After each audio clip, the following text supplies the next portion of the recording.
Bloomberg Audio Studios. Podcasts, radio, news.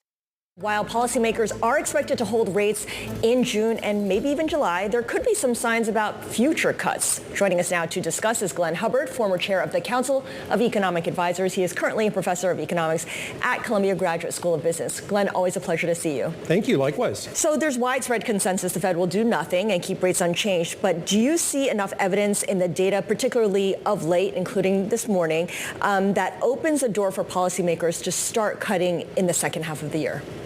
I think that door is certainly open. The challenge for the Fed is if it preemptively cuts too soon, long yields may go up and undo it. So I think that's the real risk. The data are weakening, though. We saw the retail sales numbers. The job market is weakening. So I wouldn't be surprised to see a Fed cut later in the year. The timing is somewhat uncertain. Obviously, events in geopolitics, other public policy events in the country make it hard for the Fed to plan right now. What is your confidence that inflation has been solved, or that this disinflation theme will persist? Because it surprised a lot of people that inflation hasn't, making this reappearance the way a lot of people anticipated because of the tariffs.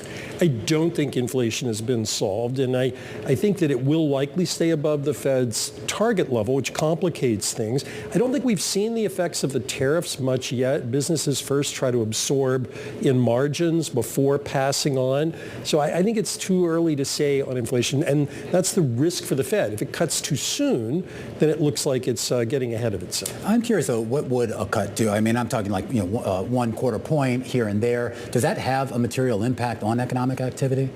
It won't in and of itself, but it signals a change in direction, that the Fed is moving toward lower short rates, which will affect economic activity. But again, on the Fed's watch list is what's happening to that very important 10-year yield. And if market participants are still worried about inflation, that's where its attention should be. There's been a lot of discussion about how the Fed is also very concerned right now about mortgage rate, about the housing market, I should say, overall, and obviously how mortgage rates feed into that. And I know that technically what they do on the short end of the curve doesn't have necessarily a direct impact, or maybe it does onto a 30-year mortgage rate. But psychologically, that can help to move mortgage rates down, couldn't it? Yeah, I mean, it helps in two ways. One, if it affects the real economy, that obviously affects housing.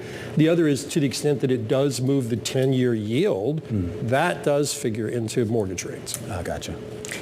President Trump has been on a very public campaign to pressure Jay Powell to lower interest rates. He's talked about it various times in social media postings. He wants a 1 percentage point cut reduction. His latest explanation, his latest spin, is that it's important to bring down the cost of servicing government debt. Is this something Powell's even in a position to comment on or respond to? I mean, it's going to come up in the news conference tomorrow, I'm sure.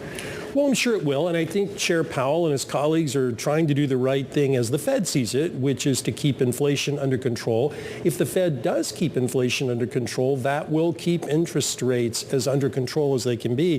The question for federal debt rates, though, is high levels of deficits in government debt also put upward pressure on real interest rates that the Treasury has to pay. So I guess the question is it a reason to cut interest rates to reduce government spending on servicing the debt? Is that reason enough? No. I mean, I think the reason to cut rates would be if you think you have solved the inflation problem and or there's a problem in the real economy that the Fed wants to do. The lower interest rates definitely would help fiscal policy, but the government itself has a lot of role to play there. I am curious about the bill that's working its way through Congress, this tax bill. And I know that the way it's being pitched by the Republicans is that it would actually provide some boost to economic activity, irrespective of a lot of the concerns about the long-term effects on debt servicing. Is there a sense that with the tax cuts, at least what we know publicly, the tax cuts are preserved, with the new tax cuts in there, that could be enough of a ballast for the economy? Or do we have to worry about the drag from the fact that these aren't being paid for? Well, I'm going to give you the classic economist answer of yes to both of those. Yes, the tax cuts are beneficial for the economy, particularly the business tax cuts for investment, and certainly not passing a bill would be bad for the economy.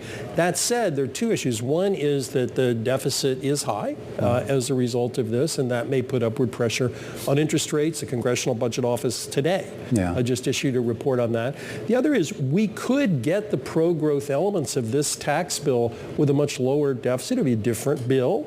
So Congress could go back and work on that. But yes, we need the tax bill. I mean, you've had a seat at the table for this process in the past. And I am curious, how much of the focus is on the long term rather than just say, the next year or two until the next election, making sure that we have, basically something in the win column to show to the American people? Or are they really thinking long term about what the ramifications of these policies will be on the economy 5-10 years down the road? Well, I think the administration is thinking about the long term, and I hope that it will pivot to a more long-term growth-oriented agenda, which isn't just about taxes. It's about deregulation. It's about permitting reform. It's about how we deal with AI. I'd like to see that pivot. But yes, I think they do care about that.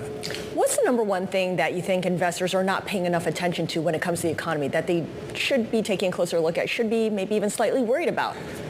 Well, asset prices seem to me to be still relatively richly valued, given that we've had a sea change in tariff policy, in geopolitical risks, and yet we have the stock market going back up to levels before a so-called Liberation Day. Yeah. I think that is a tail risk for the economy. I mean, I don't want to put words in your mouth, but do you see evidence of a bubble in asset prices right now? I wouldn't call it a bubble, but I would say that markets are pricing for perfection as if all the tariffs will go away, that policy will revert to pre-April 2nd levels of everything. Maybe that's true, but I don't see the evidence for it. So it's a case of investors treating all the uncertainty as kind of noise before they are counting on the president to go back to, basically calling his bluff in many ways.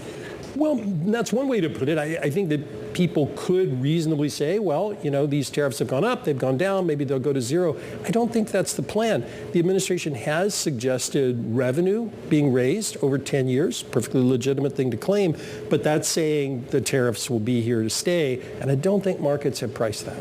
All right, Glenn, this was a really illuminating conversation. Appreciate you coming in. Professor Glenn Hubbard, former chair of the Council of Economic Advisors.